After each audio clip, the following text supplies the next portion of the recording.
Ko twakira ishengero ijambo ry'Imana riri mu gitabo cy'Itanguriro igice cya mbere turasoma y'umurongo wa 26 turageza ku 28. Itanguriro ndibaza n'igitabo cyoroshye cyane kubona kuko nicyo gitangura Bibiliya. Dusomere igice cya mbere duhereye ku murongo wa 26. Aravuga ngo Imana iravuga iti tureme umuntu mu ishusho yacu ase natwe aganze amafi yo mu kiyaga, ibiguruka mu kirere, ibitungwa, isi yose n'ibikwega inda hasi byose. Nuko Imana irema umuntu mu ishusho yayo, mu ishusho y'Imana niho yamuremye, irema umugabo n'umugore. Maze Imana irabahezagira iti nimubyare mugwire mwuzure isi muyiganze, mugabe amafi yo mu kiyaga, ibiguruka mu kirere n'ibifise ubugingo byose bigendagenda ku isi. Imana ntihabwe icubahiro. Ni iri jambo muri iki gitondo tubanza kubakiriramo. Hama ijambo sinaje kusigura cyangwa sinje kwigisha, mugabo kimwe amajambo abiri ngomba kukubwiramo nayo yawe. Imana yaragize umugambi wo kurema umuntu.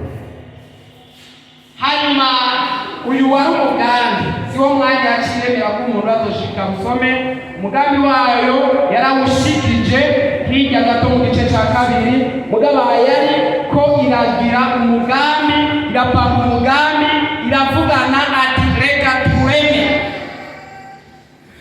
Ijambo rya kabiri, umugambi w'Imana Satani mu nyuma yaraje kuwusambura kuko yaje guhenda umuntu.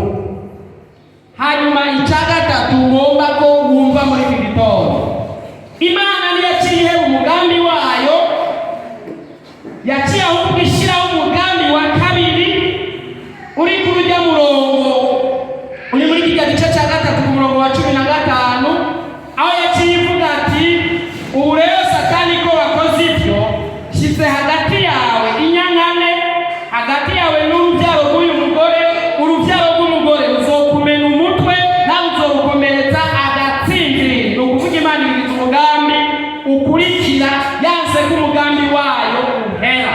Hanyuma ijambo muri iki gitondo batirije wirinde ntuve mu mugambi wawe watanguje wo kuja mu ijuru, ntuwuhere naho hoza ibikurwanya, naho hoza ibiwusambura, ahubwo cupanga uyundi mugambi wo kuba imbere y'Imana kuruta, wakira izindi ngomezi kuruta, kugira ngo ntuhebe ntusambure umugambi wawe, kuko n'Imana yaheje umugambi wayo, yakishima kuwushitsa muri Kristo.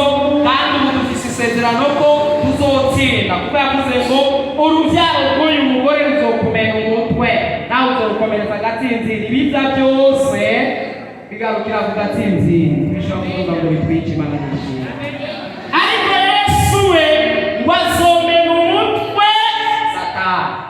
Amen. Ni iki gitondo rero